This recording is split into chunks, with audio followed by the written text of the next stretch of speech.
Ravi de vous retrouver, madame, monsieur. Bonjour et bienvenue à nouveau dans la parenthèse. Plus de redoublement pour les écoliers du CI, CE1 et CM1. Dans une note circulaire en date du mercredi 2 septembre dernier, le ministre des Enseignements maternels et primaires, Salimane Karimou, a demandé aux instituteurs de ne plus faire reprendre les classes de CI, CE1 et CM1 aux apprenants.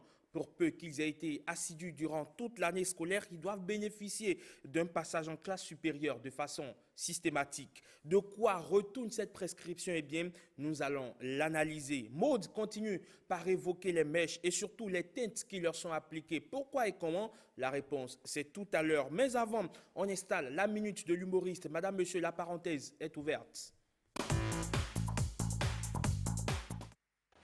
Ouaki, Akpakun, Akpakun, Akpa. C'est qui? C'est vrai, c'est moi. Ah, t'adores. Comment tu vas? Ça va, ça va. Tu as fait un peu. Qu'est-ce qui se passe? Où est la fille? Quelle fille là? Où est la fille? Mais quoi vidéo là? Hein? Des La robes. fille, tu m'as cherché, où est la cité, où est la bagnole, où est la fille, où est la fille? La fille là? La fille t'éclaire. Oui, je suis en train de faire tes recherches et autres, non? Tu as pris l'argent déjà, non? Oui, 30 000 francs seulement. Eh. Oui, j'ai pris devant toi, non? Eh bien, depuis une semaine, maman violée. Oui, je suis en train de faire ton programme. C'est que la fille là, Eh. vraiment, sans te mentir là, elle est gentille, hein, comme je t'ai dit là. Et c'est pas ça le projet, je sais qu'elle est gentille. Où est la fille? Oui, la fille est là, la fille est là. Seulement qu'il y a un petit problème là. Quel problème? Non, faut pas avoir peur pour ça là. J'ai pris Viagra et c'est sous mon lit déjà. Tu as su? Oui. Faut l'appeler. La fille de la teinte claire là. Eh, Tu as su? aïe. Non, le problème qui est là, il n'y a pas de problème. Hein. Mais le problème qui est là, Eh, la fois dernière, là, elle a déjà enterré 4 personnes à cause de la vie. Hein. On a déjà enterré 4 personnes à cause de la vie. Hein. elle travaille à la morgue. Non. La 4e personne là, Eh. on a enterré ce samedi passé même. Hein. Elle fait enterrer, elle fait quoi? C'est son Elle travail. a tué 4 personnes comme ça Mais là. comment? Tu sais que je dis ça? Il faut parler. C'est que la fille là, on a mis quelque chose sur son genou quoi. Elle a fait accident. Non, on a mis quelque chose sur son genou. Il dana qu'on lui. Ils sont d'accord. Oui, elle a déjà tué 4 personnes. Elle tue des gens. Oui, et il n'y a pas de problème, c'est pas un grand problème pour ça. Hein. Où est mon argent? Quel argent? Les mes 30 000. C'est chez la fille, non, c'est pas moi qui ai pris ton argent. C'est toi, j'ai remis ça, non? Non, c'est elle qui a pris. C'est elle qui veut se coucher, non? Soit vous enlevez la chose qui est sur elle, Oui. soit je prends mon argent. Non, si c'est ça, on ira ensemble chez la fille. Qui? Chez la fille là. Qui? La personne a tué 4 personnes, ben kodo. Kluton ou Gouda gono wai. Je veux mon argent. Non, il n'y a j'ai pas de bien. problème. Vas-y, du Bocan. Naga. Tu peux aller là-bas et revivre. Il n'y a pas de problème. Mais les lettres, quoi, mais avec ça, quoi? Non, on y Naga, va, je veux mon argent. On y va chez la fille. Laisse ma bateau, men, oui, mais. D'accord, viens là. Viens, on ira chez la fille ensemble, quoi. Tu vas négocier avec elle. D'accord. Vous n'avez pas. Je m'en dis, voilà, bien, on va jouer à Tangi de bois. Audacity. Bon, on dit, on va Audacity. Bon, on va n'y aller, on va n'y aller. Je m'en donne, elle n'est doigt, mais tu dois dire 100 000 doubles, là. Tu m'as tout en haut.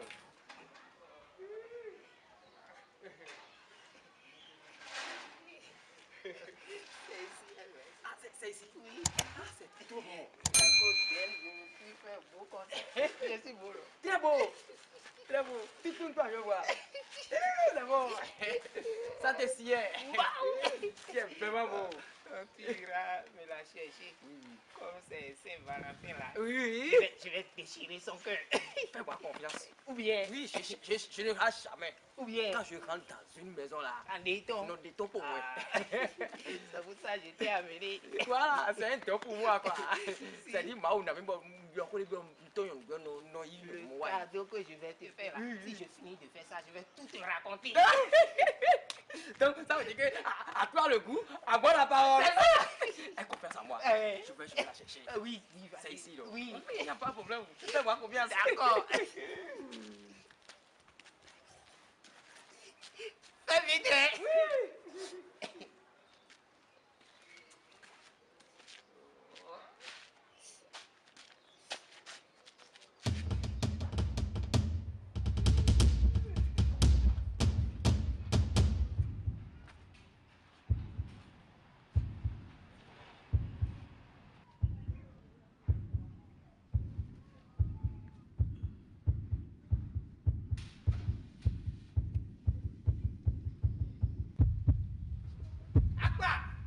n'as pas trouvé la fille? Hein? Oui, quelqu'un est en train de me regarder ici, mais des people qui combien même. Petit frère, il faut le gifler, nous on va partir. Ou bien devenir moi-même. Ouais, vous les non? Toi, tu es trop heureux. Ah, c'est les réseaux. Ayiwa, kó ètò gbé réseau bá bóyá wa. Ẹ wá ń wọ ẹnu wọn tó bò mẹ́rin lọ́sẹ̀ tó ẹ̀ tó. Wọ́n á dọ̀ mẹ́tẹ̀ tó ẹ lọ́sẹ̀ tó ẹ̀ tó bò kó sí ẹsẹ̀ tó. Ah, nyàmìlẹ̀ lọ́rí ẹ̀ fi. Ẹ kó àkìlẹ̀ ìmẹ̀ fífò. Ó jíìgì. Ní ó kú ikú ìwẹ̀ pọ̀. Mo mọ̀ ọ̀jọ̀ tó sì. Ní ó kú ikú ìwẹ̀ pọ̀. Báyìí jàpá náà tọ́ fún wa.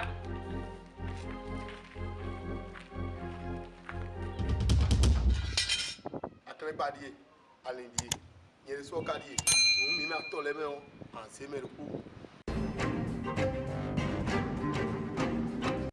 À l'instant, donc, Dayato et Akpakon, comme ils le font déjà depuis quelques jours déjà, sinon depuis environ 2 semaines dans la parenthèse. Allez, on installe la première rubrique de cette émission, c'est bien sûr Mode.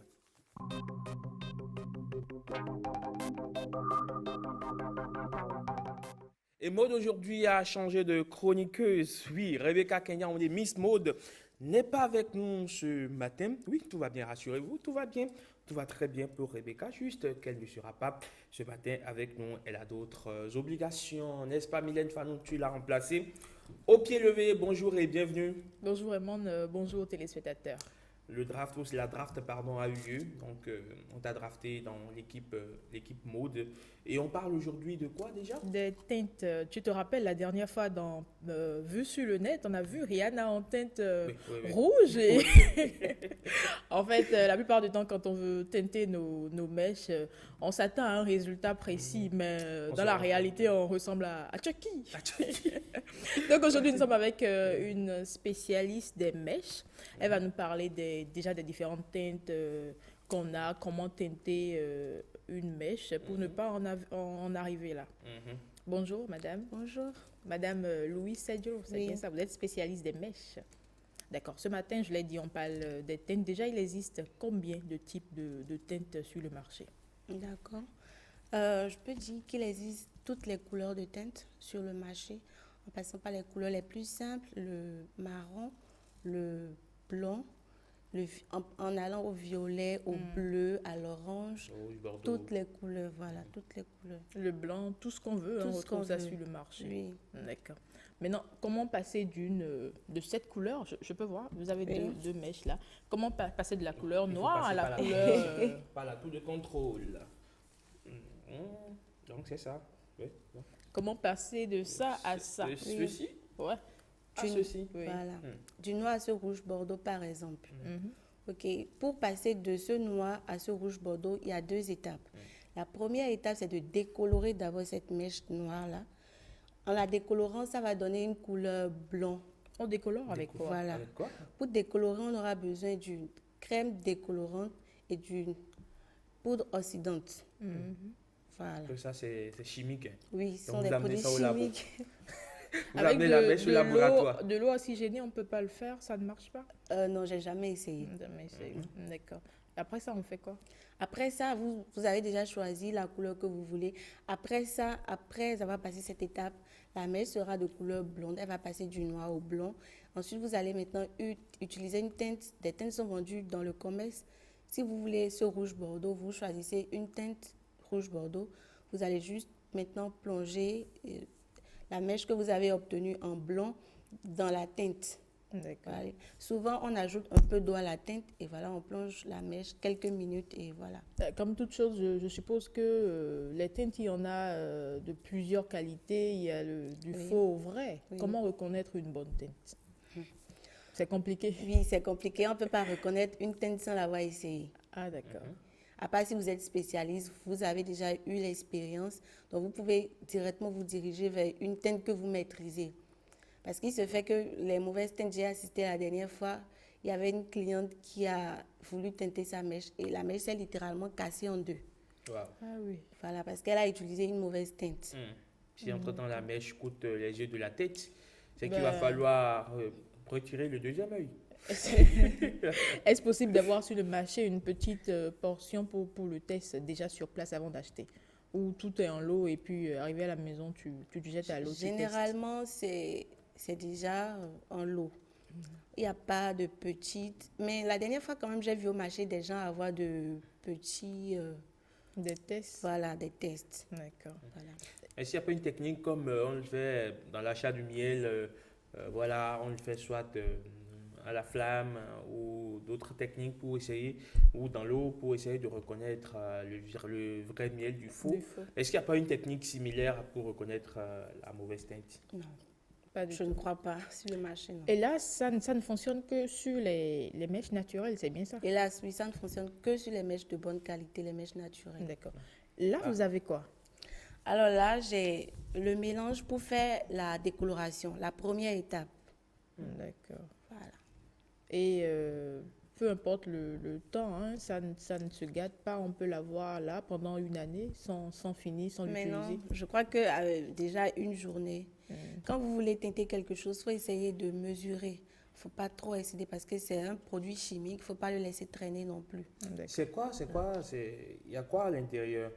Quelles sont les composantes Voilà, comme je le disais tout à l'heure, il y a la poudre décolorante et la crème oxydante. Donc, c'est les deux qui sont là. Voilà, c'est les deux qui sont mélangés pour donner ce mélange-là. Et pour le faire, il faut se protéger. C'est bien ça, il faut mettre des gants. Oui, c'est très, très, très important parce que c'est un produit chimique, il faut mettre un gant. Sinon, vous allez vous couper les doigts. Vous allez avoir mal. Ça, je vous assure. Oui, c'est de vous brûler les doigts. Voilà, vous allez vous brûler les doigts. D'accord. Puisqu'on est actuellement dans la tendance perruque, voilà, j'ai déjà ma perruque. Je veux bien changer de couleur à ma mèche. Je fais comment? Je dois tout enlever d'abord ou tout en étant en perruque, je peux changer de couleur à la Bien sûr, mèche? vous n'avez pas du tout besoin d'enlever les mèches avant de faire votre teinte. Non, pas du tout. Mais il se fait que parfois, si votre filet n'était pas résistant, le fait de faire toutes ces manipulations, votre filet peut se déchirer. Mais généralement, vous n'avez pas besoin d'enlever votre mèche d'abord avant de faire la teinte. Vous pouvez directement teinter votre perruque. D'accord. Et la closure, pas la closure, la frontale. frontale. La frontale également doit changer de couleur. Je ne Oui, peux la pas avoir frontale également. une mèche rouge au vin et puis avoir une frontale de couleur noire. Ou c'est pas. Voilà. La frontale subit exactement le même processus. Décolorer, ensuite colorer. Donc, c'est exactement ça. Herman, tu es intéressé? Bof, Un Pas autre mesure. birthday pas outre mesure. tu vois, non? Tu le fais, tu l'offres à quelqu'un pour son Déjà, anniversaire. Déjà, moi, tu vois, non. Allez. C'est Alors, pas mal, hein. On peut danser j'ai du taquet remarqué- avec. Oui, tu peux toujours t'essayer, juste le vendredi prochain. Hein. Vous avez là un Oui. peigne, c'est bien ça? Voilà. Avec Un bout de mèche. un bout de mèche. Vous voulez Vous allez faire vous la essayer. démonstration? Bah oui. On y va? Je vous offre du papier. Non. Voilà, vous avez du papier à lui. Oui. Ah, ça ne s'utilise pas qu'en cuisine? Non. Ah, ok, d'accord. Du papier aluminium. Oui, on a besoin de ça pour faire une bonne coloration. Parfait. Donc, on va y aller. Voilà. Ça nous sert de support. Oui, ça nous sert de support. Et ensuite, ça sert de couverture, je vais dire. Il faut utiliser le papier alu pour couvrir ensuite. Comme on le disait tantôt, il faut forcément mettre un gant. D'accord. Pour ceux qui ne savent pas s'y prendre, ce serait un peu difficile. Vous mettez des gants? Ah ouais. Ah oui. Oui. Bon, il y a 5 entrées, donc vous mettez vos doigts dans les 5 entrées. Voilà, vous mettez un gant comme ça. Et le deuxième? Oui, Non, le on deuxième. n'en a pas besoin. Comme c'est juste un bout de mèche, Mhm. ça pourra aller. Alors, pour la Il faut avoir ce type de... Comment c'est un pinceau, c'est ça? oui, c'est un pinceau. Mais vous n'avez pas forcément, vous pouvez utiliser votre main D'accord. pour le faire. Oui. Mais bon, Donc on y va. voilà, vous faites comme ça, vous appliquez bien sur la mèche, comme ça. Oui. On l'applique Comme ceci. comme On en cela. donne suffisamment. Un peu Oui. comme, on va dire quoi, un mouvement de... Comme Tu tu ouvres étais en le train bas. de peindre Voilà. ton mur à la Ton mur maison. à la maison. Oui. du haut vers le Vous bas. appliquez sur toutes les mèches pour pas que d'autres soient colorées et d'autres pas. Banalement, ça va nous prendre combien de minutes pour pouvoir faire tout ça? Ça va nous prendre à peine 5 minutes pour appliquer. Par mèche, hein? Oui. Si vous voulez colorer une Par perruque, tissage, ça va vous prendre carrément 1 heure. Je vois. D'accord. Et après ça, il faut laisser reposer, c'est bien. Voilà. Il faut Pendant laisser combien de temps? reposer pendant 10 minutes, 10 à 15 minutes. C'est ça la première étape. Et ensuite, quand vous finissez d'appliquer, il faut ouvrir comme ça. D'accord. Voilà. Donc, c'est des astuces gratuites hein, pour le faire chez vous. Vous qui aimez faire du bricolage, vous qui aimez Voilà. tout essayer chez vous. Bon, j'en connais une sur ce plateau qui va déjà l'essayer. Donc pour ça, il faut déjà avoir assez un grand rouleau de papier allure, hein, parce que s'il Oui, faut, il faut avoir il faut du enrouler papier allure. chaque tissage, ce serait... L'autre chose, c'est que vous pouvez utiliser du sachet noir. Mais juste que le papier à lui, c'est beaucoup sachet plus noir, rapide. malheureusement. Il n'y a plus de sachet noir, oui. Il y C'est a beaucoup plutôt plus des rapide. Oui. papiers biodégradables. Biodégradable. Mais on va appliquer une solution du genre. Je crois même le sachet C'est va va se céder. déchirer, voilà. Donc c'est mieux de faire avec du papier Papier à aluminium. lui, oui. D'accord. Et juste après, on fait quoi? On rince, c'est bien Oui, juste après ça, vous rincez, vous lavez avec du shampoing et vous rincez pour enlever tout le produit. Vous laissez sécher un peu. Et si ça? vous Pas avez au soleil, hein? pas à au soleil, l'ombre, à oui. l'ombre, vous laissez sécher à l'ombre. Et si vous voulez utiliser, vous voulez une couleur donnée, le bleu, le violet, vous aurez déjà acheté votre teinte en fonction de cela. Vous allez un peu tiédir de l'eau. Vous allez plonger votre perruque ou vos mèches. Vous allez voir que quelques minutes après, 10 minutes environ après, vous aurez une mèche d'une autre couleur, la couleur voulue. D'accord, je vois. On a souvent tendance, Herman, à nous coller des étiquettes quand on voit une dame en perruque ou en mèche rouge foncé, en blanc même. On a tendance déjà à lui coller des étiquettes, à se dire, à se faire des idées déjà sur elle, sur sa personnalité. Alors, dites-nous, comment arriver à choisir une teinte, une couleur qui va avec notre personnalité? Ok, c'est vrai, comme vous avez dit, il y a des couleurs qui sont trop frappantes, ce qui fait qu'on peut vous catégoriser.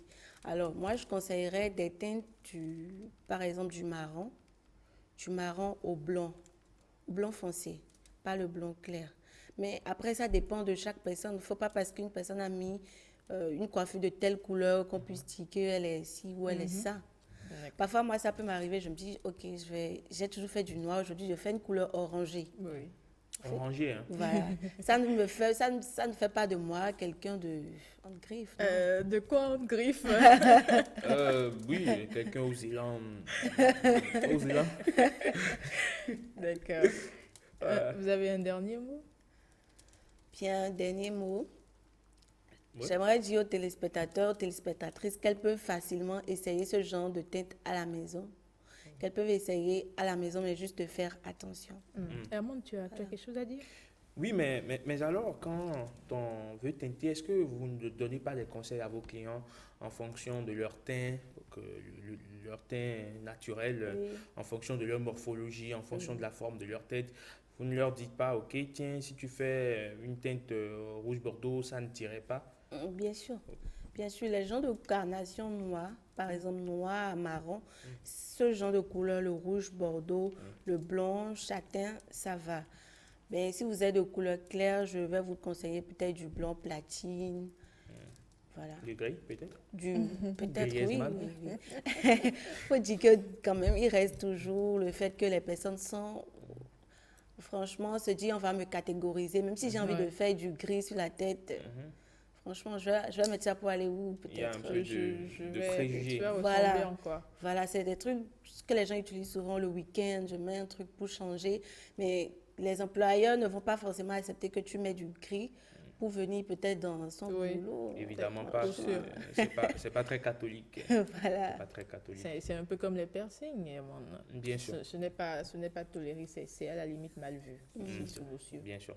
Alors, et lorsque les teintes sont appliquées aux mèches artificielles, enfin, qui ne sont pas naturelles, Quel est le résultat? quel est le résultat? Mais le résultat, c'est que ça ne colorie pas, ça ne teinte pas, ça ne prend pas la teinte. Donc, vous aurez gaspillé seulement vos produits. Vous allez essayer, mais ça ne va pas prendre, en fait. Pas du tout. Ouais. Et là, est-ce qu'on peut déjà avoir une idée du résultat? Oui, oui. Je Ben, on n'a vois. pas fait 10 minutes, hein? Non, ça n'a pas fait 10 minutes, mais je ne sais pas si vous pouvez bien voir. Mais vous allez sentir que ça change déjà de couleur. Ça passe déjà à la couleur légèrement blond. Mais il faudra attendre un peu encore. D'accord. Et pour les mèches frisées, ça se passe comment? Puisque ces mèches sont frisées ou même les mèches bouclées, quand on les teinte, est-ce que ça ne perd pas de plis, de boucles? Comment ça se passe? Oui, généralement, les mèches frisées pètent de boucles. Les mèches vraiment frisées ne pètent pas toutes leurs boucles. Mais les mèches comme par exemple les loose wave qui ne sont pas totalement bouclées ni lisses, elles pètent facilement leur pli quand elles subissent tout le processus. Mais vous avez la possibilité de boucler à nouveau. D'accord. Voilà, Louis, merci. je vous en prie. Merci à vous. Merci d'être passé dans la parenthèse. Bruno, ça va bien aider à danser du tekken, non, n'est-ce pas? On peut faire du tekken avec. Il va N'est-ce pas? s'essayer Tu vas dès s'essayer qu'il sera dès sur le que tu sais plateau. que tu seras sur le plateau. Allez, on installe donc, vous l'avez compris, il est déjà là avec nous, Bruno Soali.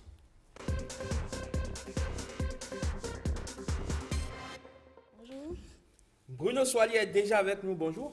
Bonjour Herman, bonjour Mylène, bonjour à vous, Bonjour monsieur. comment allez-vous? Ça va? Du tekken, ça te dit? Bon, j'ai l'appareil du tekken avec moi. non? Ouais, souvent ça se fait avec voilà, une queue de De cheval. cheval. Allez. Mais C'est c'est comme vrai, ça, j'avais jamais ça en a pensé. bien l'air. Non, mais on en voit ici, non? Ou ce n'est pas ça? Non, ça c'est plutôt dans le plateau, je crois, qu'on envoie d'accord. oui, Sinon, les avec danseurs l'autre, de c'est Bolodjor juste et comme ça. autres, je crois bien. D'accord. Mais dans le Le nord, tekken. donc il y a toujours un lead, il y a un lead, donc lui ne danse pas forcément. Donc, C'est lui qui donne le ton. C'est lui qui donne le ton. Maintenant, les danseurs aussi en ont dans la main gauche. Ils tiennent un autre bâton dans la main droite, donc la main gauche, donc ça fait ça pendant qu'on danse. Et la main droite, c'est voilà, faire des... Il y a un personnage très célèbre à Parakou. Ah oui, un personnage très célèbre à Parakou. Il est d'un certain âge maintenant. Il sait vraiment faire... Il en a fait une carrière, on va dire ça comme ça. Donc, et il accueillait toute personnalité qui venait au nord, que ce soit surtout à Parakou, en mission et autres. Il est toujours présent. Tout le monde le connaît. Il est devenu très célèbre parce qu'il a formé un groupe de jeunes danseurs qu'il dirigeait. Et tenez-vous tranquille, ça l'a fait voyager. Quand il vous raconte son histoire, il est allé jusqu'à Cuba. Oui, juste à cause du tekken. Donc c'est En raison, grâce au tekken. oui, dans voilà. ce- Donc ça, il est allé jusqu'à Cuba. D'accord. Allez, Bruno, on ne parle pas de tekken aujourd'hui, mais on parle de On va parler de Scudetto. Scudetto. on Mylène, va- tu sais ce que c'est? Non. Le Scudetto. Madame, Non, vous aimez le foot? je regarde le foot quand même. Vous regardez- C'est quoi votre Vous aimez équipe quelle favorite? Les écureuils. Oui, les écureuils, bien sûr. En Et premier. ensuite, le Barça. Le Barça. Non, là, vous êtes bien. Vous êtes bien. Donc, vous n'aimez pas Cristiano Ronaldo. Hein? Je préfère Messi. Ah non, mais Vous c'est connaissez les bon. bonnes Bruno, choses. tu t'installes ici. Mylène, tu aimes Cristiano Ronaldo? Je n'ai pas d'avis, rien du Tu tout. n'as pas d'avis. ça D'accord. D'accord. Alors, pour parler du Scudetto, nous allons demander à Fanny de nous envoyer une image, l'image tricolore vert, blanc, rouge à l'antenne. Parce que lorsqu'on parle de Scudetto, généralement, voilà. Lorsqu'on parle de Scudetto, généralement, c'est devenu beaucoup plus le titre de champion d'Afrique et d'Italie auquel on a attribué le nom de Scudetto. Mais en réalité, Herman, dans le sport italien, le Scudetto est un petit badge en forme d'écu avec des couleurs du drapeau d'Italie, donc vert, blanc, rouge, comme vous le voyez là, concours sur le maillot des sportifs ou de l'équipe ayant, au cours de la saison précédente, remporté le championnat national de première division, donc la Série A. Donc en réalité, le Scudetto, à la base, ce n'est pas le trophée remporté en tant que champion d'Afrique, ce n'est pas le titre Champion en tant que d'Italie. champion d'Italie, ce n'est pas le titre remporté, le sac remporté en tant que champion d'Italie qui représente à la base le Scudetto, mais le Scudetto, c'est ce badge-là qui était cousu sur le maillot de l'équipe vainqueur donc, du championnat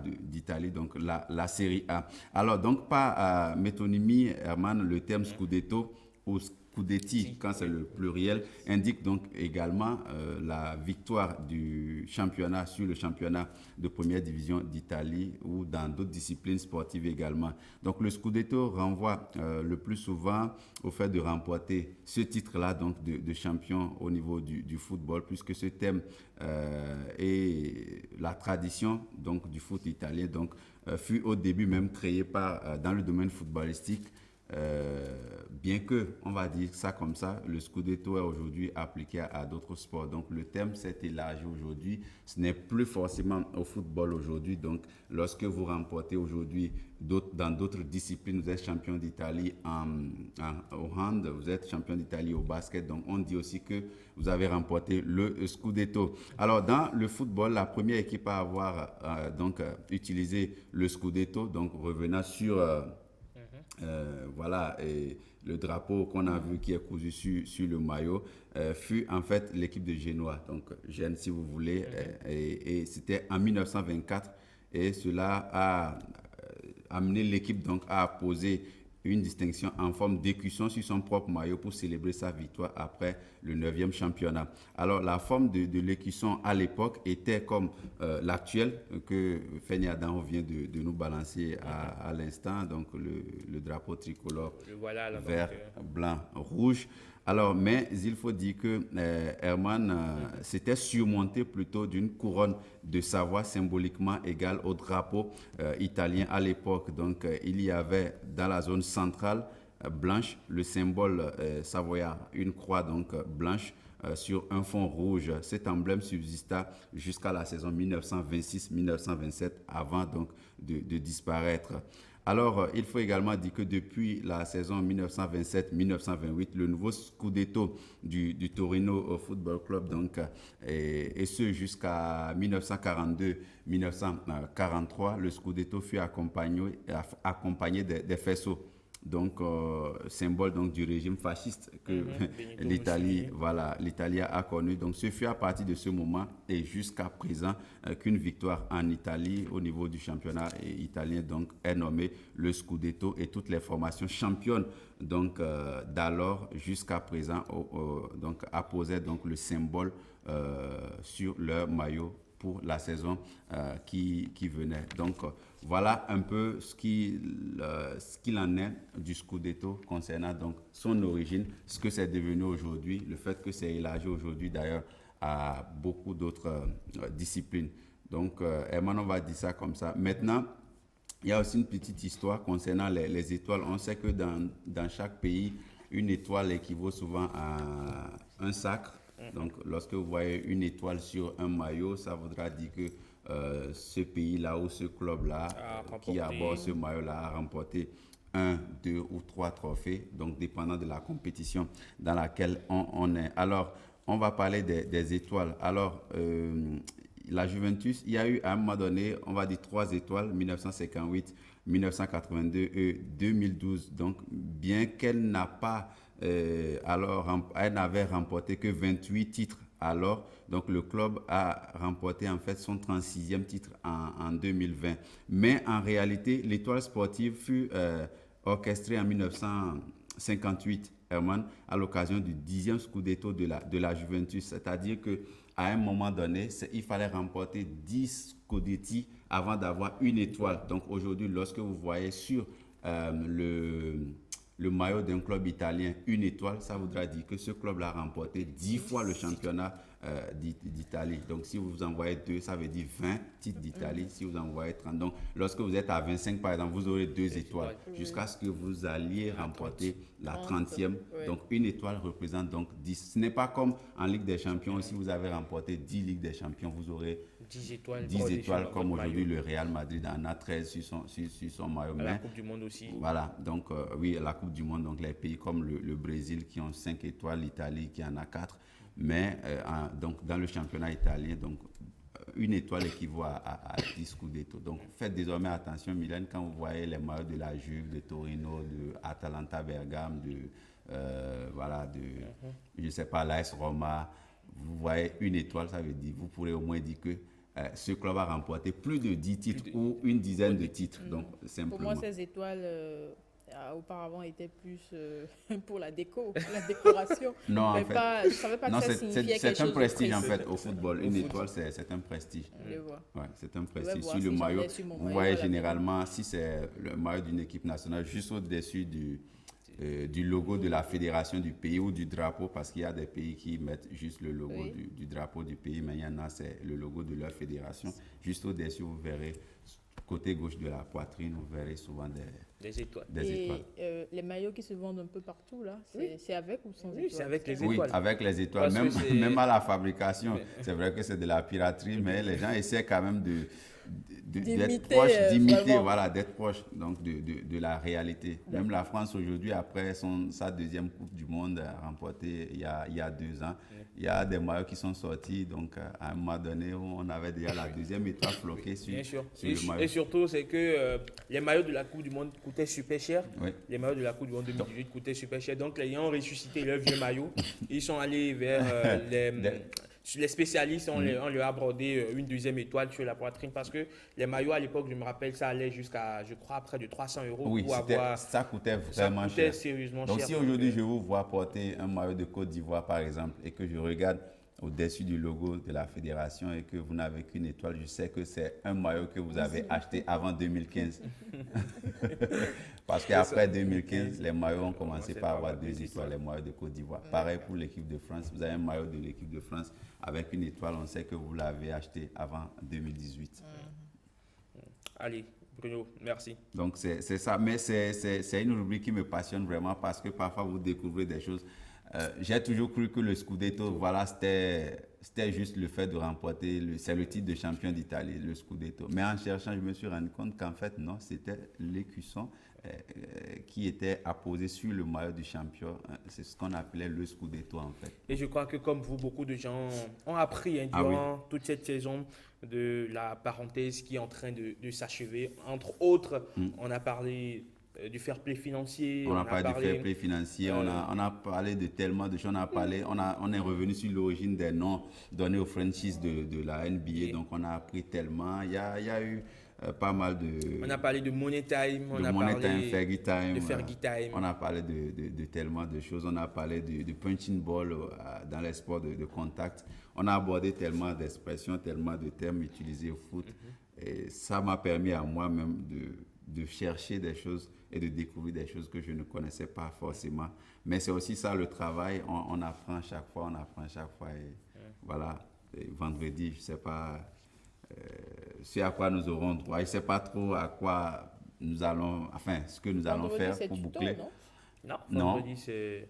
Vendredi, c'est sport. Il y en a un qui ne maîtrise pas le conducteur. Je rapide. Mais comme c'est vendredi, bon, ça va être l'ADER. Non, ça va être l'ADER. Peut-être on va remodeler, on va essayer. Et on aura peut-être aussi les 3. De voir autre chose. Peut-être qu'on aura aussi les 3. Santé, parade et vue sur lunettes. Sait-on jamais. On verra bien.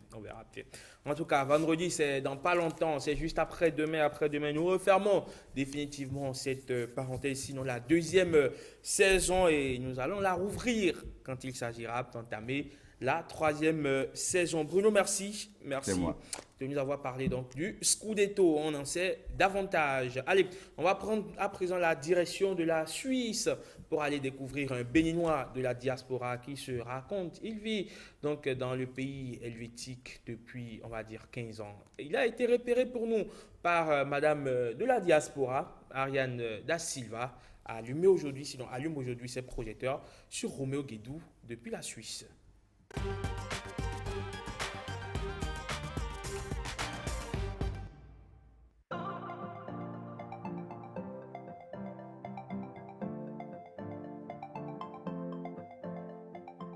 Bonjour, je m'appelle Roméo Guédou, j'ai 39 ans.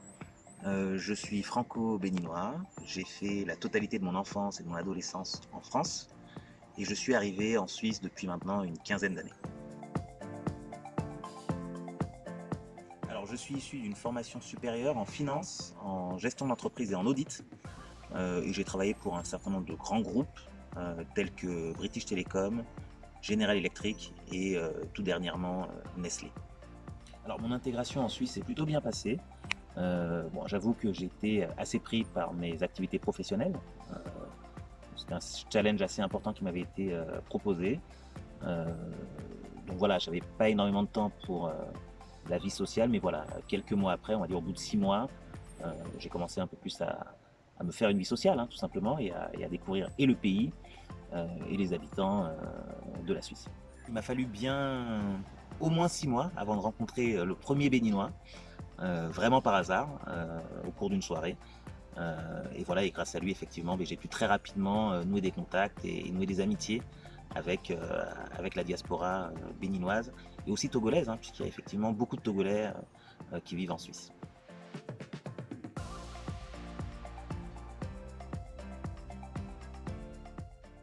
J'ai décidé de me mettre à la cuisine. C'est vrai qu'il y a un certain nombre de choses qu'on arrive à trouver ici. Pas tout, mais on arrive à se débrouiller. Et voilà, et pour me rappeler le pays, généralement chaque dimanche, j'essaie de me faire un plat à ma femme italienne, qui également apprécie énormément ces plats africains. Et voilà. Alors en ce qui concerne la gastronomie, j'aurais du mal à choisir, parce que j'aime quasiment tout. J'ai un grand faible pour le mantinjan, ça j'adore ça. C'est lourd, mais j'adore. J'aime également beaucoup la pâte noire. Et on va dire que le chichanga me manque, hein. C'est quelque chose que j'aimerais bien trouver au bord de la route. Et ça, franchement, ça manque, quoi.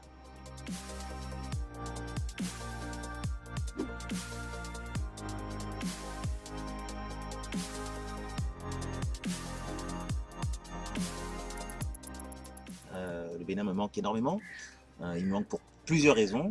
Premièrement, parce que ma famille y est. Mon père et ma mère sont retournés au Bénin depuis bien longtemps, pour la chaleur, pour la nourriture, je vous en parlerai tout à l'heure, et tout simplement parce qu'on s'y sent chez soi, hein, et ça, quel que soit le pays dans lequel on est, je pense qu'il est tout à fait normal que la patrie nous appelle.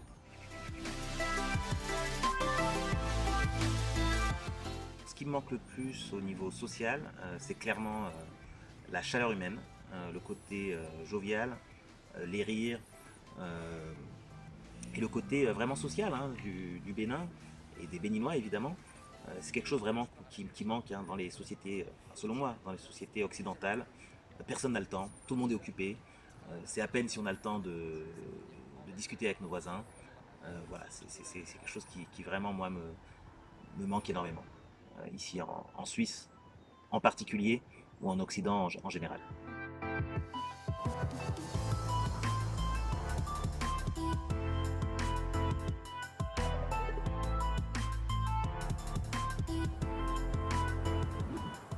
La Suisse est un pays qui malheureusement ne dispose pas d'une grande communauté béninoise. Il y en a, hein, mais il reste rare. Cela dit, évidemment, hein, comme tous les Béninois, ce sont des personnes extrêmement agréables, cultivées, sans nous jeter des fleurs, et comme d'habitude assez discrètes, hein. Et donc, en termes de relations, j'ai d'excellentes relations avec mes amis de la diaspora. On passe pas mal de temps déjà à manger de bons plats, et évidemment, je fais partie d'une petite association de footballeurs, et on fait du sport ensemble, et on essaye de passer du temps ensemble et de se remémorer ou de discuter un peu de l'actualité locale, mais évidemment de l'actualité au pays. Moi, j'y retourne régulièrement au Bénin. Je l'ai dit tout à l'heure, j'ai créé ma société, en tout cas j'ai créé une filiale de ma société au Bénin, donc ça me donne de bonnes raisons d'y être régulièrement, plusieurs fois par an. Maintenant, est-ce que je compte m'y installer définitivement ? Je ne sais pas. C'est un choix, je pense que c'est un choix de vie, c'est un choix familial, et je me laisse le temps de répondre à cette question, mais pour l'instant, les allers-retours me vont très bien, et je ne me pose pas vraiment ce type de questions.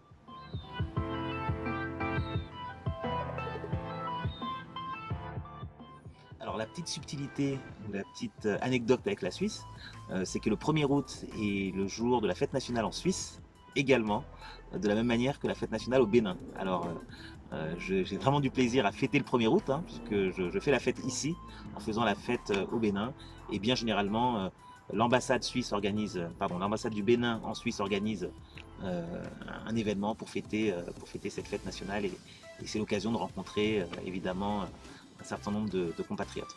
Alors pour terminer, je voudrais dire que je suis fier d'être béninois, encore plus aujourd'hui que jamais. Je suis fier du travail qui est fait par le nouveau gouvernement.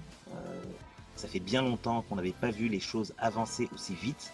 Et nous, membres de la diaspora, on est vraiment fiers et on voit que les choses avancent. Hein. Et je vous dirais tout simplement, Enachenumi, Mikudogbada, et d'abord. Allez, et d'abord, donc, à notre cher ami Roméo Guédou depuis la Suisse. Et on fait un coucou à tous ces Béninois de la diaspora. Dieu seul sait qu'ils sont nombreux et disséminés de par le monde entier. Surtout, merci spécial à tous ceux-là qui se prêtent à l'exercice, tous ceux-là qui nous envoient leurs vidéos, tous ceux-là qui veulent bien partager de leurs nouvelles avec le reste du pays. Nous sommes de cœur avec vous. Et on dit merci aussi à Ariane Nassilwa et à Mohamed Bio qui font toujours le travail pour nous, pour pouvoir vous les diffuser. Allez, cette émission va se poursuivre. À présent, on parle parade de grand-mère.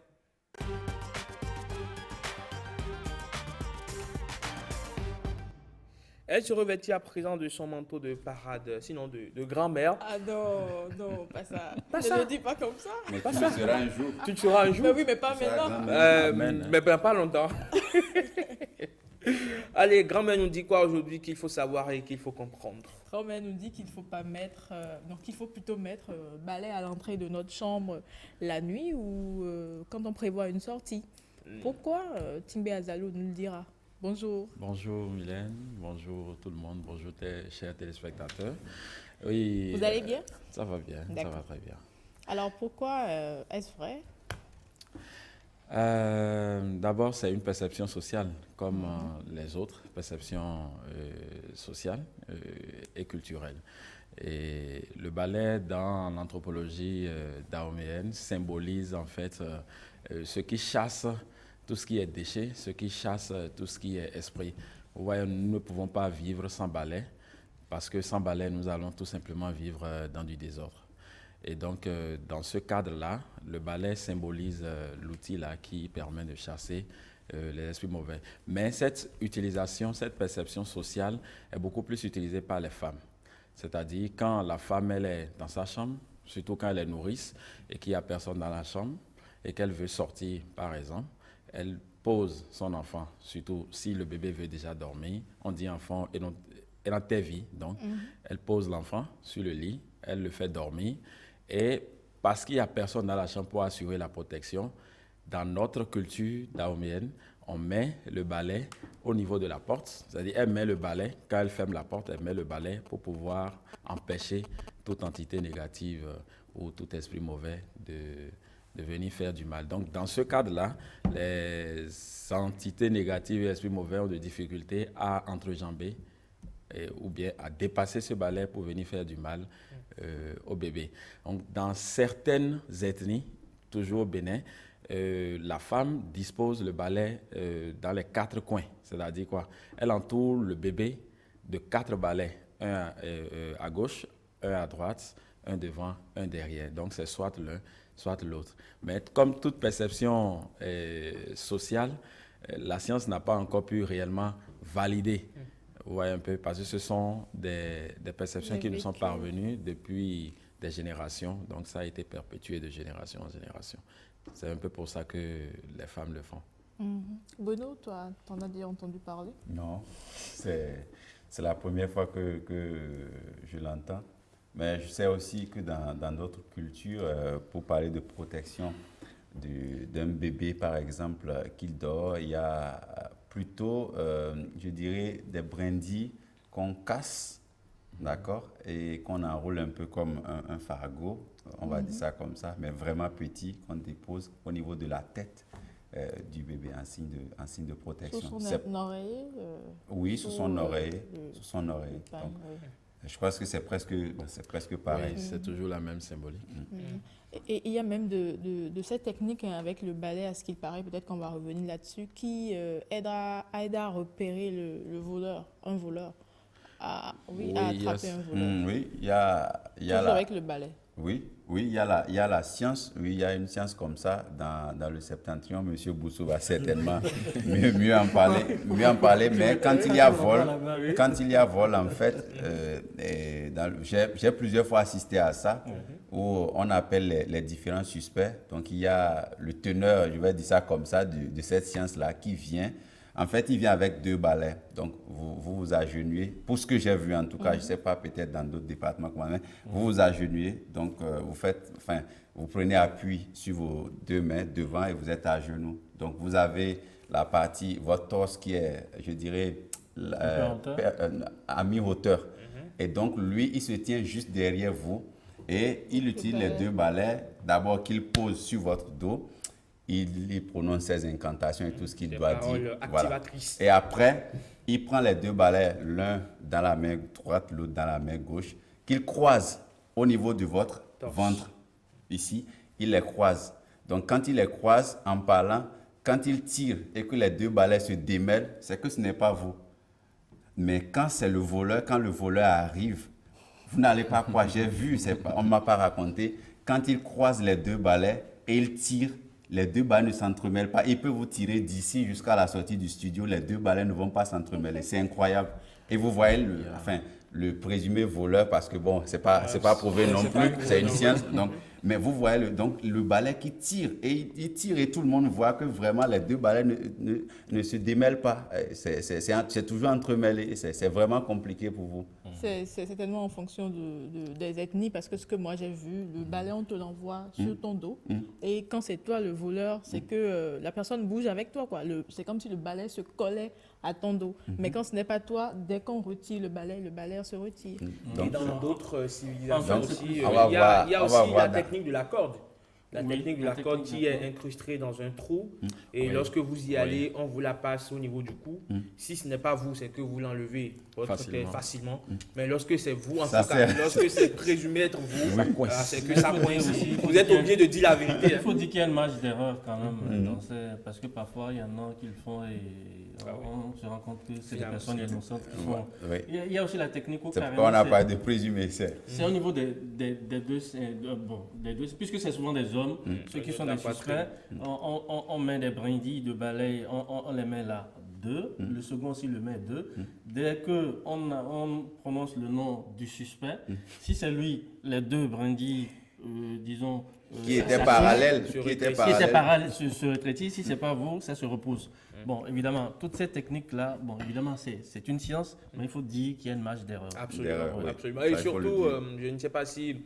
ça vous avez déjà assisté à cela, mais lorsqu'il y a un vol et que les gens décident de faire recours à des pratiques indigènes pour, on va dire, détecter le voleur, lorsque vous faites le tour de 3 personnes, c'est que la plupart du temps, vous avez 3 suspects différents. Ça, c'est clair. Donc, en fait, c'est parfois un jeu de probabilité aussi. Moi, je ne suis pas souvent trop pour ces recours-là. En tout cas, si je fais partie des... Si je suis là, non, je ne suis pas d'accord parce que on ne sait jamais. Vous pouvez venir, bon, c'est sur vous. Oui, mais il y en a qui se fassent piéger. Pourquoi grand-mère ou sinon grand-père a trouvé... Pourquoi c'est le balai, quoi? Pourquoi c'est le balai? Oui, c'est ça, je l'ai expliqué au début. Le balai est la symbolique de tout ce qui chasse le mauvais. Oui, mais pourquoi grand-père a trouvé cette parade? Cette fois-ci, ce n'est pas grand-mère, c'est grand-père qui a trouvé cette parade pour détecter un potentiel voleur. Oui, vous savez, dans notre culture, sinon dans toutes nos ethnies, il y a une spécificité selon chaque méthode de détection. Et donc, bon, le balai, comme tous les autres instruments, ont été utilisés. En fait, chaque culture, chaque ethnie a essayé de diversifier un peu. Et on se rend compte que le balai revient très souvent. Parce que même dans d'autres, sinon dans une certaine mesure aussi, il y a, on va dire, un système de minage qui est mis en place. Et lorsque vous êtes un voleur, vous apparaissez dans la maison, et que vous mettez à balayer, jusqu'au moment où le propriétaire décide de vous libérer de votre servitude. Ah bon? Oui, bien sûr. Et vous mettez à balayer. Il y a des balais qui sont, on dit en fond, énodaillés. Qui ont été préparés. Voilà, il y a des balais qui ont été ce correctement sont des minés. balais ordinaires. Voilà. Ce sont des balais ordinaires mais minés. Qui sont utilisés pour le même système aussi, hein, pour protéger les bébés quand la femme veut sortir. C'est vrai que ça se fait de manière naturelle, c'est un peu comme une loi de la nature. Par exemple, comme quand une femme, quand son enfant commence pas à pleurer, même là où elle est, ses seins commencent pas elle commence par ressentir la douleur. Il y a de ces perceptions quand même qui sont naturelles. Mais au niveau des perceptions, ce que j'arrive pas à comprendre, pourquoi moi j'entends souvent dire qu'il est interdit, qu'il n'est pas bien de traverser le balai. C'est-à-dire quand vous traversez le balai, voilà, quand vous enjambez le balai, il vous arrive malheur, c'est ça? Oui, il arrive malheur. Cette perception a été passée de génération en génération. C'est-à-dire même les anciens même ont eu des difficultés. Ils n'ont pas pu tout expliquer en réalité. Ils n'ont pas pu tout expliquer. C'est parce qu'il y avait eu souvent de petits échantillons et les gens qui ont fait, ou bien les gens qui ont fait cet interdit, les gens qui ont enjambé, les balais ont eu des malédictions. Et tout de suite, directement, les ancêtres ont structuré ça et ont dogmatisé et ont décidé que voilà, attention, il ne faut plus le faire. D'accord, on parle là maintenant des mamans. On nous dit que le lait maternel ne doit pas toucher le sexe masculin d'un enfant. Ça va. Et oui. Et jusqu'à aujourd'hui, c'est toujours d'actualité, sérieusement d'actualité. Et les femmes aujourd'hui font attention, même quand elles sont dans les grandes villes, hein, même quand elles sont à Cotonou, à Calavi et autres. Cette perception est ancestrale aussi, c'est une perception sociale ancestrale qui a stipulé que quand la femme laisse le lait maternel toucher le sexe de son bébé garçon spécifiquement, le garçon là, petit à petit, commence par devenir impuissant. Et à l'âge adulte, devient impuissant. En fait, ça s'est produit dans le passé, peut-être de manière hasardeuse, peut-être, mais ça s'est produit pour certaines personnes. Et donc, cela a été vérifié de manière empirique. Maintenant, il reste à la science de prouver quel est le lien de cause à effet entre la chute de lait maternel sur le sexe d'un garçon et son degré d'impuissance. Mais je pense que ça va être compliqué de vérifier ça parce que je ne sais pas quelle femme va accepter servir de cobaye ou bien utiliser son garçon comme cobaye. Oui, mais après, est-ce que ce n'est pas une technique mise en place pour que les femmes nourrices puissent prendre soin d'elles comme cela se doit? Et quand on sait que le lait maternel, souvent, quand ça coule quelque part, il y a, on va dire, comme... ça laisse des traces. Non seulement ça laisse des traces, mais ça sent... L'odeur... Ça sent le lait. Ça sent le lait. Ça sent le lait. C'est normal que ça sente le lait, quand même. Pardon? C'est normal que ça sente le lait, mais il y a comme une odeur un tout petit peu désagréable que cela laisse. Et donc, pour ne pas que la femme nourrice puisse couvrir la chambre de lait et que la chambre devienne irrespirable, on a mis cet interdit. On a préféré ne parler que des garçons, mais les filles aussi. Bon, mystère. Monsieur Boussou, déjà entendu parler, jamais? Non, c'est la première fois que j'entends parler de ça, en réalité. Parade de grand-mère nous enseigne beaucoup de choses. Oui, parce que disons, parade de grand-mère, en tout cas, je ne sais pas si, pour nous, dans le Nord... Si, j'en ai entendu en parler. rapport avec le sexe masculin. En tout cas, moi, c'est la première fois que j'entends ça. Déjà? Oui, si, j'en ai entendu parler. Mais c'est compliqué parce que je me dis que c'est des choses qui peuvent arriver accidentellement lorsque vous êtes une mère, vous allaitez vos enfants, vos bébés. Parce que les bébés aussi, à un certain âge, ils deviennent capricieux, c'est-à-dire que... Agités, surtout les garçons. Oui, lorsqu'ils commencent par, je dirais, ouvrir les yeux, ils n'utilisent plus le sein de la mère pour se nourrir, mais ils utilisent parfois pour jouer avec. Donc, vous allez les voir au moment de la dentition. Ils se plaisent à mordre la maman, par exemple. Ils se plaisent à tirer le mamelon. Donc, ils tirent. Ça devient un jeu à un moment donné. Donc, accidentellement, le lait étant dans un flux peut couler sur le sexe. Donc, je me dis que, bon, c'est vrai que c'est un dogme aujourd'hui, mais... Ce serait quand même cruel. Hein? Ce serait cruel que, voilà, un enfant innocent, peut-être en jouant avec le sein de sa maman... dans son ignorance. Oui, dans son ignorance et qu'il en paye les frais après. C'est bizarre. C'est pour ça qu'on couvre toujours le bébé. Hein. Quand on couvre toujours. Toujours, pour le nourrir. Oui, pour éviter ça. Parce que ça s'est réellement passé chez certaines personnes. Bon, par coïncidence ou bien par, en tout cas, Vous voyez, tout ça, toutes ces perceptions sociales font appel à la sociologie des croyances. Et quand vous y croyez, il y a un lien entre la psychologie et la spiritualité. Quand vous y croyez, une chose est sûre. Ça se passe. Ça se passe. Donc, parce que vous êtes socialisé dedans. Et il y a, on va dire quoi, ça sort un peu du cadre de ce que nous sommes en train de dire. Il y a aussi que le ballet intervient aussi dans les grandes cérémonies, dans les grands rituels de purification au sud de notre pays. On parle par exemple du Hassoni. Dans certaines communautés, il y a le ballet qui est utilisé pour purifier. Oui, c'est utilisé pour purifier. C'est toujours le même rôle. C'est toujours le même rôle. Ça enlève tout ce qui est entité négative, ça enlève tout ce qui est mauvais esprit. Donc, il y a plusieurs cultures du Sud Bénin qui l'ont employé. Alors, avant de boucler parade de grand-mère, peut-être la toute dernière, moi, j'ai plutôt une question pour Madame Parade de grand-mère. En plus. Oui, que cherchait l'homme pour aller découvrir que la vache donnait du lait? Que cherchait l'homme pour aller découvrir que la vache donnait du lait? Non, mais sérieusement. Bien sûr. Ben, je sais pas. Du fromage? Non, pas le fromage a priori. Difficile. Non, mais ta question, tu la sors d'où? Difficile. Ben, c'est une curiosité, tout simplement. Une curiosité, ouais, parce que tel que se présentent les mamelons, ben, il se dit, ben, qu'est-ce qu'il y a là-dedans? Il a essayé de traire, il le laisse. Il a essayé de secouer un peu. De secouer un peu. Bon, voilà. Où est le mouvement? Secouer un peu. Claude, peut-être que vous avez une réponse. Ça fait réfléchir quand même. Bon, vous savez, nos anciens, depuis même, quand on fait recours à l'évolution de l'espèce humaine, Homo habilis, Homo erectus, etc., ont toujours cette curiosité de vérifier. Le feu, ce sont eux qui avaient plutôt découvert le feu. Là, vous parlez de la théorie évolutionniste. Sinon, de Darwin. Il y a plusieurs théories. La théorie de Darwin. Sinon, ceux qui sont pour la théorie créationniste, ils ne seront pas d'accord avec vous. Bon, ça, on est tous issus du jardin d'Éden, diront-ils. Parfois, les deux se Ça, c'est vrai. Ça, c'est vrai. Mais nos anciens... Mais ça continue jusqu'à aujourd'hui, cette curiosité. Cette curiosité, c'est vrai qu'aujourd'hui, la grande mondialisation a fait que aujourd'hui, beaucoup ne sont plus très curieux par rapport aux événements. Et donc, je pense que c'est cette curiosité qui a poussé les anciens à vérifier. Et donc, ils parlent de vérification au niveau des vaches, ils parlent aussi de vérification au niveau des autres mammifères.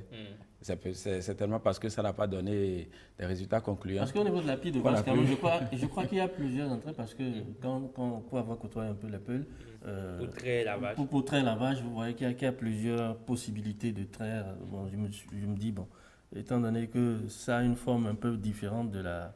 je sais pas, de l'anatomie, disons, de la femme, c'est dit, qu'est-ce que ça a de différent? La curiosité, peut-être. On a essayé Voilà. Mais arrête ça. Et donc, ça nous a... Et comme ce lait était un peu apparenté un peu au lait maternel avec un goût aussi exquis, voilà. Allez, donc la réflexion va se poursuivre. Question pour un champion. Ça peut faire l'objet d'une thèse de doctorat. N'est-ce pas? En sociologie. Ça, en fait, même pas la vache donnait du lait. Oui, pas seulement en sociologie, aussi en agronomie. En agronomie. En agronomie, surtout dans les sciences agroalimentaires, notamment concernant les wagashi. On en a vu quand même. J'ai vu une thèse comme ça récemment. Allez, on va à présent installer le forum de discussion. Oui, aujourd'hui, nous parlons de ces apprenants, de ces écoliers du CI, du CE1 et du CM1 qui n'auront plus justement à subir des redoublements dans leur cursus. Pour peu qu'ils aient été assidus durant toute l'année, on pourra leur accorder le passage en classe supérieure. De quoi retourne, on va dire, cette nouvelle prescription du ministère des enseignements maternels et primaires? On en parle, mais avant d'installer le forum de discussion, faire un tour au service commercial, poursuivre les annonces et communiquer. Communiqué du ministère de l'Économie et des Finances. Il est revenu au ministre de l'Économie et des Finances la recrudescence du phénomène de rejet de pièces de monnaie et billets de banque émis par la Banque centrale des États de l'Afrique de l'Ouest, BCAO, au motif que les pièces de monnaie sont altérées, lisses, auraient perdu leur éclat ou que les billets de banque sont froissés et ne seraient plus valables. Cette situation a entraîné des incidents dans plusieurs localités où des transactions entre agents économiques n'ont pas pu se dénouer. Le ministre de l'Économie et des Finances tient à rassurer les populations que les pièces de monnaie lisses ayant perdu leur éclat ou mutilé et les billets de banque froissés émis par la Banque centrale des États de l'Afrique de l'Ouest ont toujours coût légal et pouvoir libératoire sur toute l'étendue du territoire national et dans tous les pays de l'Union monétaire ouest-africaine. Ils ne peuvent donc pas être refusés dans le cadre des transactions économiques. Le ministre de l'Économie et des Finances rappelle aux populations détenant des pièces de monnaie mutilées ou devenues lisses, ainsi que les billets de banque froissés par l'usage, qu'elles peuvent procéder à leur échange gratuitement au guichet de la Banque centrale des États de l'Afrique de l'Ouest. En tout état de cause, le refus de recevoir la monnaie ayant cours légal dans un État membre de l'UEMOA est puni par les tests en vigueur. Ceci est un communiqué du ministre de l'Économie et des Finances, Romuald Wadaï. Vous êtes chez vous et vos déplacements sont limités? Pas de souci. Commandez à distance via WhatsApp ou mail les prestations de l'ORTB. Où que vous soyez, faites diffuser vos spots publicitaires, vos communiqués, nécrologie et toute autre prestation en toute quiétude. 69 70 55 55, appel ou WhatsApp, disponible 7 jours sur 7. La direction des relations publiques, de loin, si proche de vous. À leur naissance, pendant leur enfance,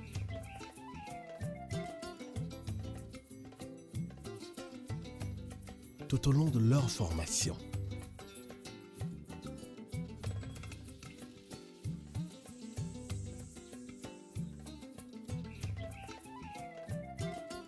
à toutes les étapes de leur vie, nous étions là. Les enfants, c'est ce que nous avons de plus cher. Donnons-leur les moyens de s'épanouir. Faites le nombre d'enfants voulus au moment voulu. Utilisez la méthode contraceptive LAAFIA de votre choix. Les méthodes contraceptives LAAFIA sont disponibles dans les pharmacies, centres de santé et cliniques pro-femmes. LAAFIA, le bonheur de votre famille.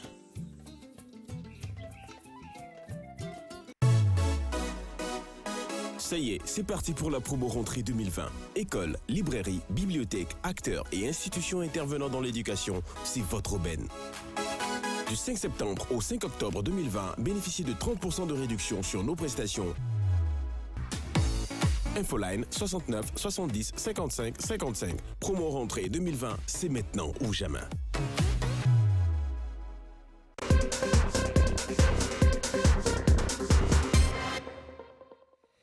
On en vient donc à présent à cette note du ministre des enseignements maternels et primaires, Salimane Karim, donc, qui demande aux instituteurs de ne plus faire redoubler, on va dire, les apprenants en classe de CI, CE1 et CM1. Eh bien, selon la note, donc les programmes, je cite, les programmes d'études en vigueur dans nos écoles depuis les années 90 et élaborés selon l'approche par compétences APC répondent bien à ces exigences en ce sens qu'ils privilégient l'éducation formative. Et ça se poursuit, tout enfant qui accède au primaire doit être maintenu dans le système jusqu'en classe de 3e au moins.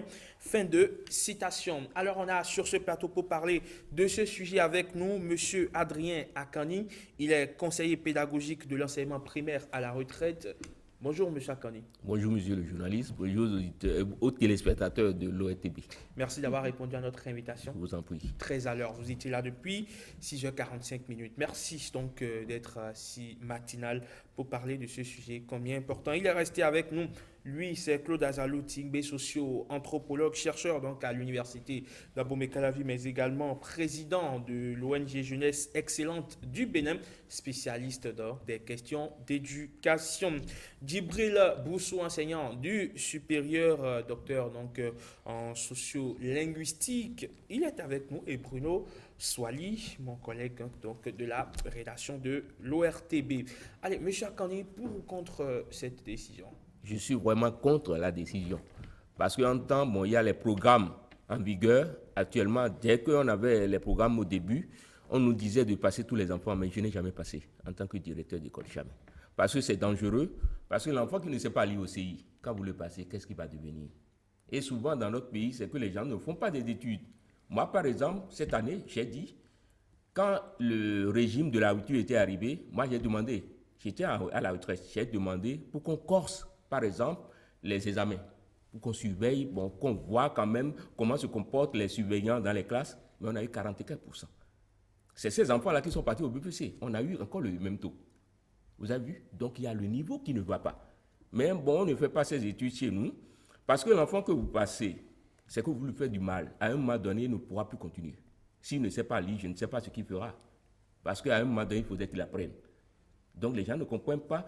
On fait du tort aux enfants. Rien ne sert de pousser les enfants, de pousser. À un moment donné, on aura les résultats qu'on a aux examens du BPC, du bac. Parce que ça vient de la maternelle. L'enfant ne tient pas et on fait plaisir aux parents, on les passe. C'est dangereux. Parce que ces autorités ne seront plus là quand les enfants ne commenceront pas à échouer au BPC, au bac. Monsieur Boussou, quelle est votre analyse ou quelle analyse faites-vous de cette prescription? Personnellement, je trouve que c'est une bonne décision. Parce que, pour la simple raison que la décision permet de maintenir l'enfant à l'école. À mon avis, ce n'est pas l'enfant qu'il faut sanctionner. Faire redoubler un enfant au primaire, personnellement, je trouve que cela n'a aucun intérêt si ce n'est pas une classe d'examen.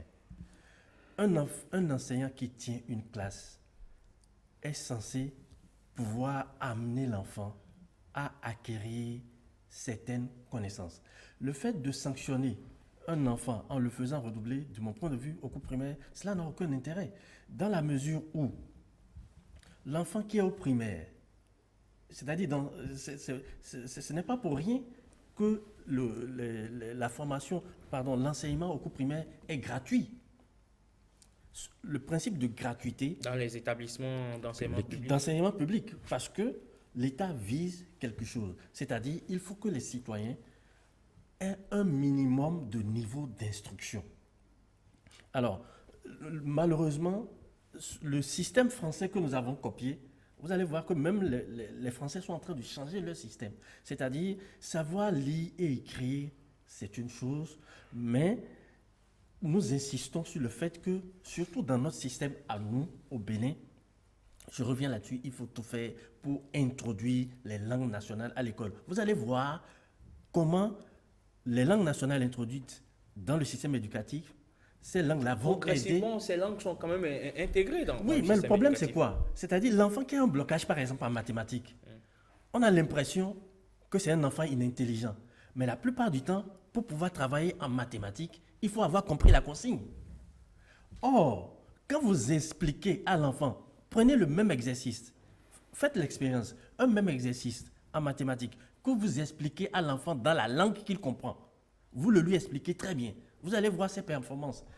C'est-à-dire, ce sur quoi il faut mettre le doigt, le fait de faire redoubler un enfant, ce n'est pas ça la bonne décision. Ce n'est pas ça qui va lui permettre d'acquérir la connaissance. D'acquérir la connaissance. Il faut plutôt trouver des outils, il faut innover dans la pédagogie pour amener l'enfant à acquérir les connaissances. L'objectif, c'est qu'il puisse avoir un minimum de connaissances. Mais alors, M. Boussou, si on considère l'école comme un parcours d'étapes, et donc il faut achever une étape avant d'entamer la deuxième, quelqu'un qui ne finit pas ou qui n'a pas pu achever la première étape, on lui dit on l'envoie faire la deuxième étape. Est-ce qu'il n'y aurait pas... Oui, mais il faut s'interroger. Pourquoi il n'a pas pu finir une étape? C'est là le problème. C'est-à-dire, le problème, pour trouver la solution, il faut se poser la question, pourquoi il n'a pas pu finir l'étape? Parce qu'il n'y a pas que l'enfant, il n'y a pas que l'apprenant qui est en cause. Il y a aussi l'enseignant. Alors, Bruno Swali, cette note qui demande à ce qu'on ne fasse plus redoubler les enfants, les apprenants du CI, du CE1 et du CM1. Déjà, est-ce que vous comprenez le casting qui a été fait? Parce que autant CI, CE1, CM1 ne redoublent plus, autant CP et CE2 peuvent redoubler. Bien sûr. Ouais. Non, je pense qu'au niveau du casting, on a considéré les classes qui sont intermédiaires. Donc, à ce niveau, le casting se comprend. Mais dans la décision elle-même, en fait, la décision elle-même qui est d'interdire le redoublement des écoliers au niveau de ces classes-là, pour moi, je pense que tout est question de niveau.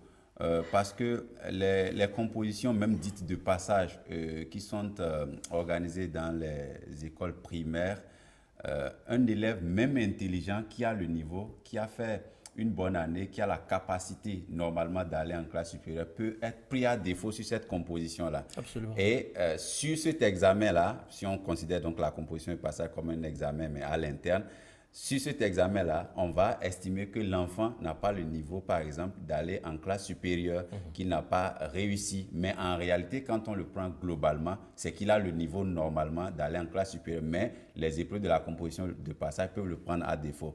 En même temps que l'élève qui est moins intelligent peut venir et se trouver bien à l'aise sur les épreuves de la composition. Il passe, mais en réalité, il n'a pas le niveau. Et moi, donc, si on considère que Herman, aller en classe supérieure voudra dire que vous avez eu le minimum qu'il fallait pour la classe que vous venez de finir. Moi, j'ai un problème à ce niveau parce que c'est vrai, Monsieur Boussou, vous avez soulevé la question de niveau, mais aujourd'hui, est-ce que nos établissements primaires, est-ce que tous nos établissements primaires remplissent les conditions pour qu'en 9 mois, on inculque ce qu'il faut véritablement à l'élève en 9 mois. Parce que, Herman, c'est bien beau, nous sommes en agglomération, les écoles sont bien construites et tout ça. Allez à l'intérieur du pays, mais je ne vous dis pas, vous en savez quelque chose. Il y a des élèves qui passent l'année sous des arbres. Il y a des élèves qui passent l'année à s'asseoir sur des briques, sur des pierres.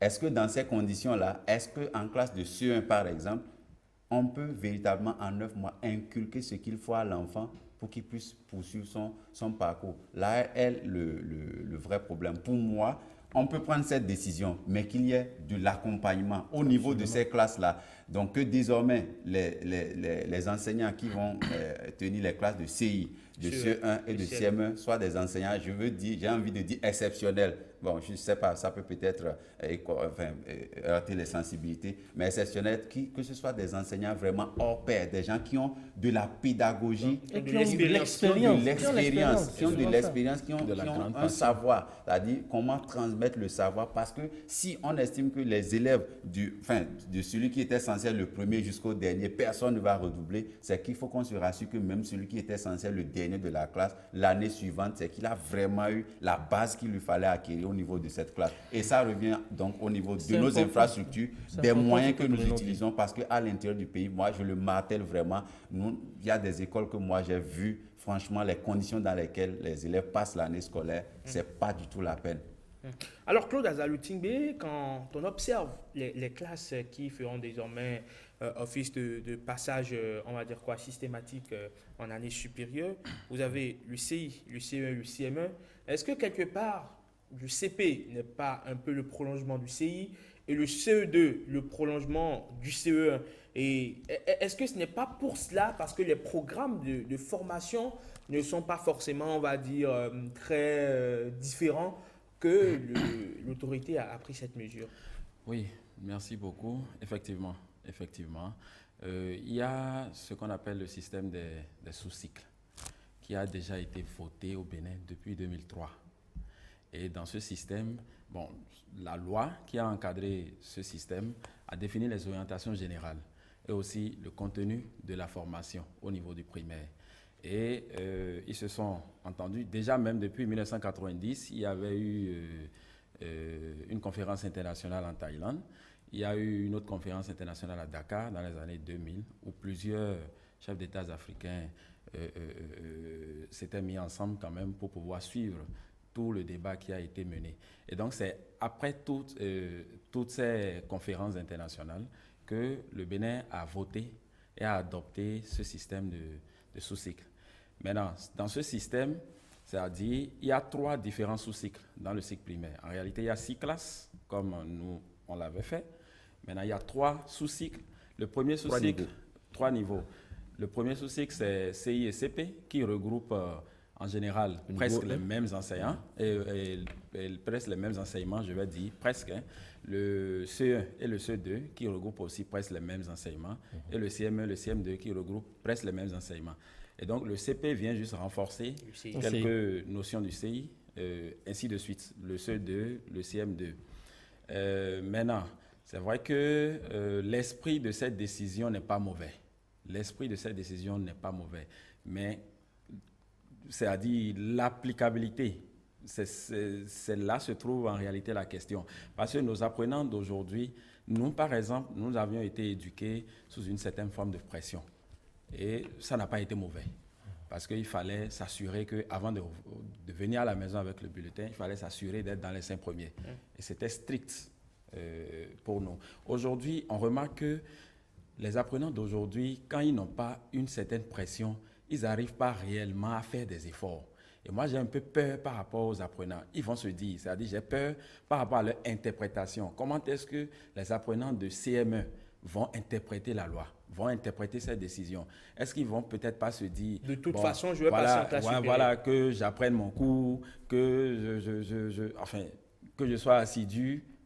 C'est vrai qu'il y a l'essentiel, c'est juste d'être assidu. Voilà, c'est vrai qu'il y a la contrainte de la présence, mais on peut être présent au cours sans être réellement présent d'esprit ou sans être réellement attentif. Et donc, si cette décision est réellement appliquée, alors il y a une grande masse de travail qui est tombée sur les enseignants. Ouais, c'est à eux de tout faire maintenant. Ouais. Sinon, ça va être difficile. C'est à eux de tout faire. Et comme le disait Bruno, comme le disaient mes prédécesseurs, il faudrait que les enseignants qui vont garder ces classes de CI, CE et CM1 soient des enseignants qui sont très, très, très, très passionnés. Ils doivent vérifier que chaque apprenant ait la maîtrise pédagogique des notions enseignées. Sinon, ça risque encore, c'est-à-dire on risque de voir le revers de la médaille. Mais chaque année, vous brûlez, vous piaffez d'impatience. Oui, parce que je suis le seul spécialiste du cours primaire ici. Et je le dis, parce que je suis arrivé à l'enseignement par vocation. Je l'ai aimé. Vous m'envoyez même aujourd'hui à la douane, je ne suis pas prêt. Ça me fait 32 ans, j'ai fait 32 ans, ça me fait 5 ans de retraite, bientôt 6 ans. Et je suis toujours dans le secteur, je suis. Parce que je vais, on me sollicite. Parce que, vous avez vu, on n'a pas la même catégorie d'enseignants qu'on avait. Ils ne sont pas venus par vocation. Actuellement, on a des enseignants commerçants. Parce que certaines fois, ils proposent même aux parents de tenir les apprenants, sinon ils ne passent pas. Vous voyez déjà.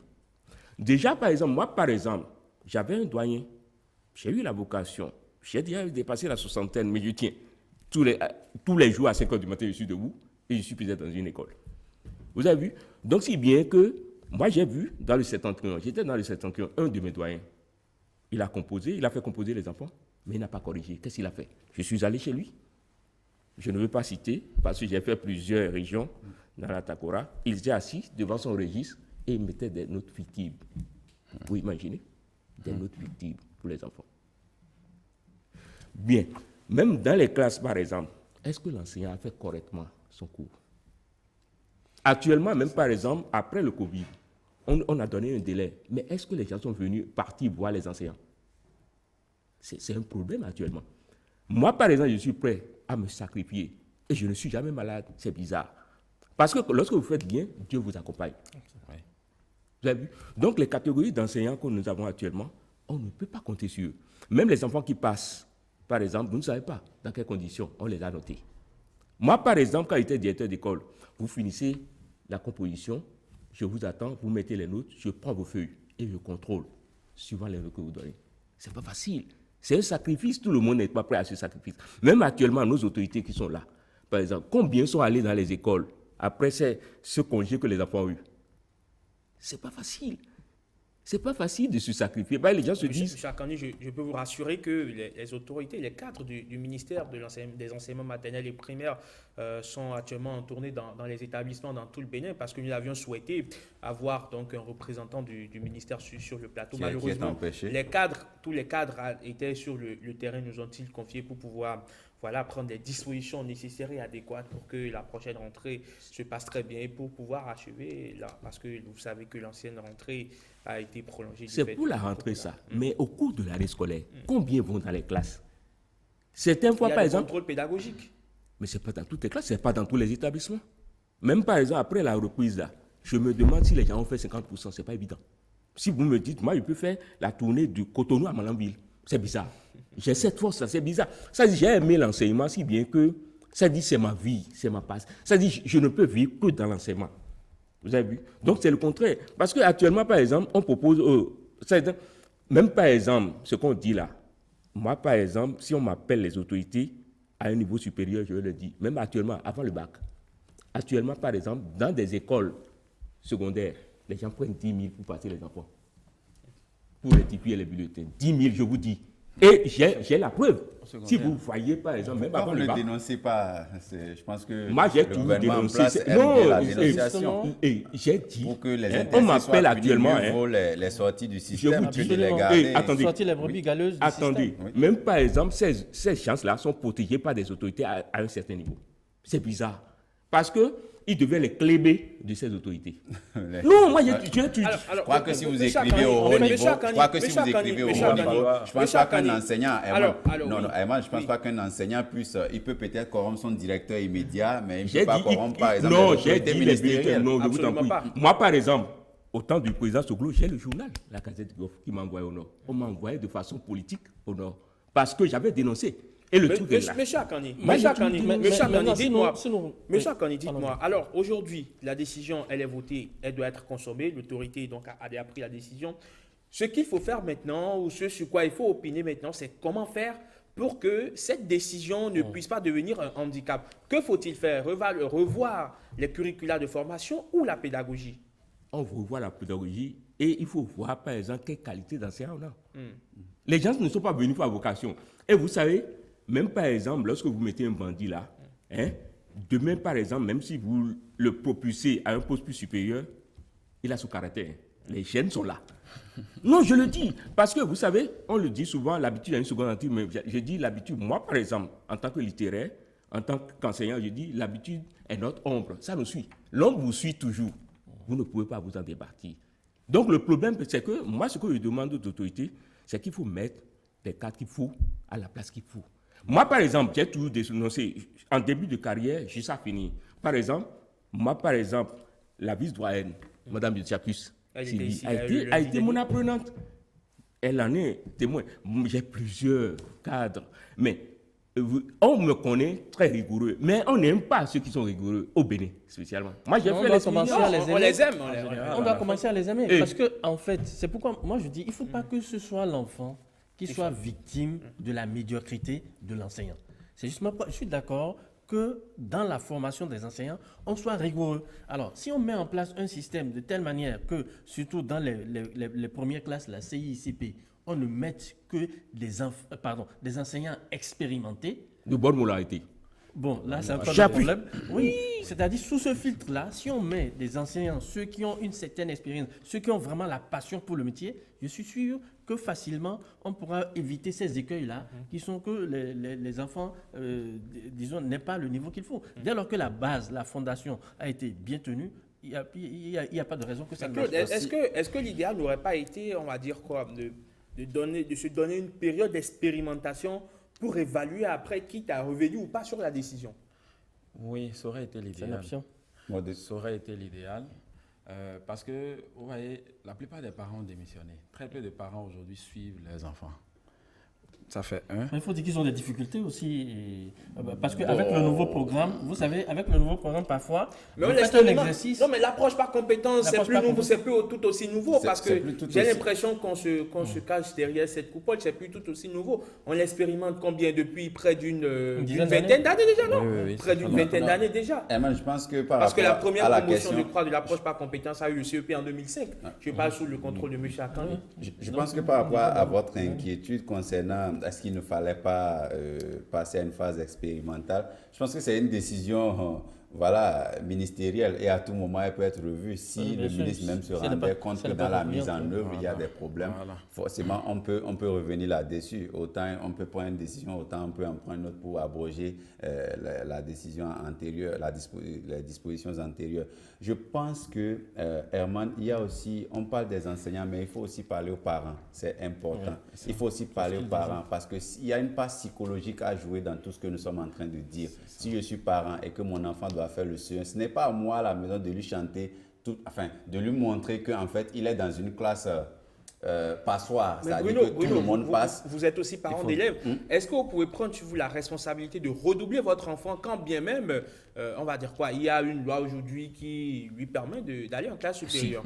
Si, pourquoi pas? Si au plan personnel, au plan individuel, vous répondez de lui. Je me rends compte, je réponds, je suis son premier garant. Si je me rends compte qu'il n'a pas le niveau, il n'a pas ce qu'il lui faut pour pouvoir aller en classe supérieure, je peux prendre cette décision-là parce que c'est pour son bien, ce n'est pas pour son mal. parce que les programmes sont faits de sorte qu'à chaque étape, il y a quelque chose qui vous est enseigné, il y a quelque chose à retenir.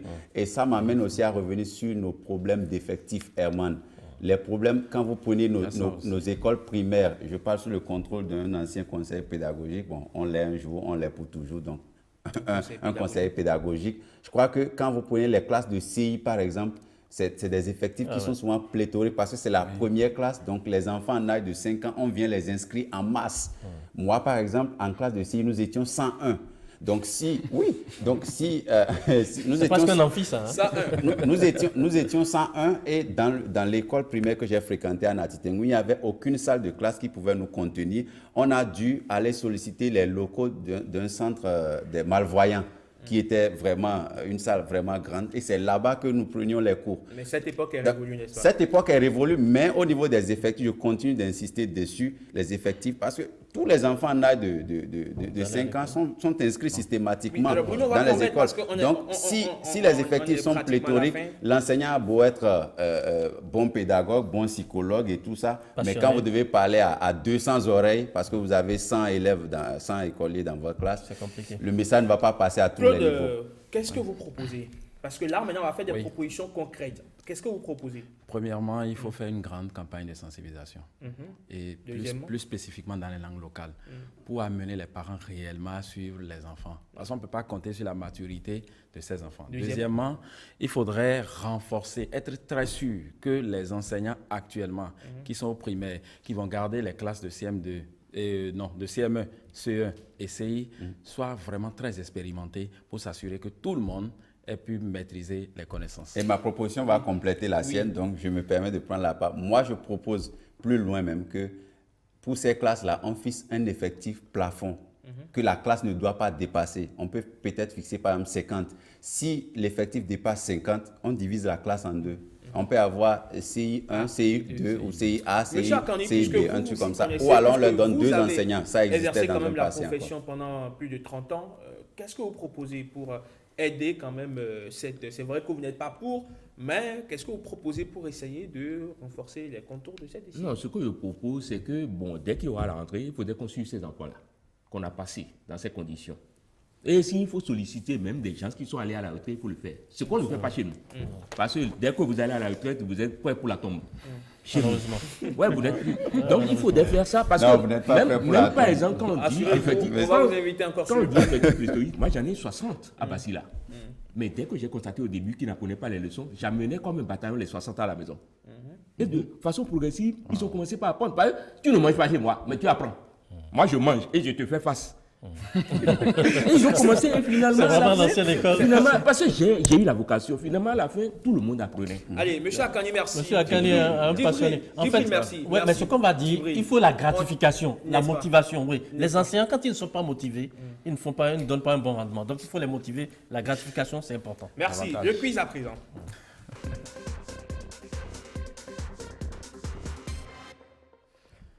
Monsieur Akani, dans la parenthèse, il y a comme un rituel qui boucle chaque jour l'émission. C'est 5 questions pour déterminer un grand champion. Aujourd'hui en jeu, il y a un téléphone. Un téléphone portable. Toutes les promesses, Herman, que tu as faites, tu ne les as pas tenues. Il y a un téléphone portable. Il y a un téléphone portable tenu par Mylène. Donc à la fin, le gagnant passe chez Mylène. N'a pas confirmé. Allez, équipe A, équipe B, Claude et Djibril Bruno et le conseiller pédagogique Adrien Akani. Que suis-je? J'ai été créé en 2009 par Jean Koum et Brian Acton, 2 anciens de la société américaine Yahoo, avec pour objectif de remplacer le SMS. Je suis utilisé par plus de 2 milliards de personnes en 2020. Mauvaise réponse. Je suis une application mobile multiplateforme qui fournit un système de messagerie instantanée, chiffré de bout en bout. WhatsApp. Bonne réponse pour l'équipe B.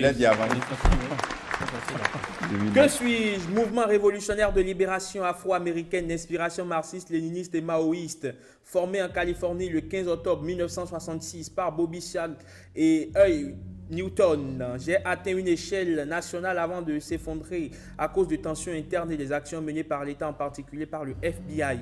Je suis connu pour mon programme Free Breakfast for Children, l'utilisation du thème Pig, cochon, pour décrire les agents de police corrompus, ainsi que pour avoir apporté des armes à feu à l'Assemblée législative californienne.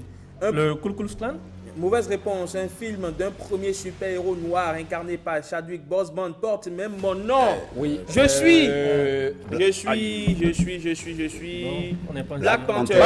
Je suis Black Panther. Bonne réponse pour moi-même. Allez, que suis-je? Je suis un textile de coton ayant reçu sur les deux faces un cirage lui conférant des propriétés hydrophobes et forme des motifs qui varient à l'infini dans une recherche esthétique. Mon histoire remonte au 19e siècle. Je suis très en vogue en Afrique subsaharienne. Mauvaise réponse. Où je sers à confectionner de nombreux habits. Je suis désigné comme le tissu africain. Mais aujourd'hui, cette appellation est source de controverse. Que suis-je? Que suis-je? Je suis le WAS. Bonne réponse pour moi. 2 bonnes réponses.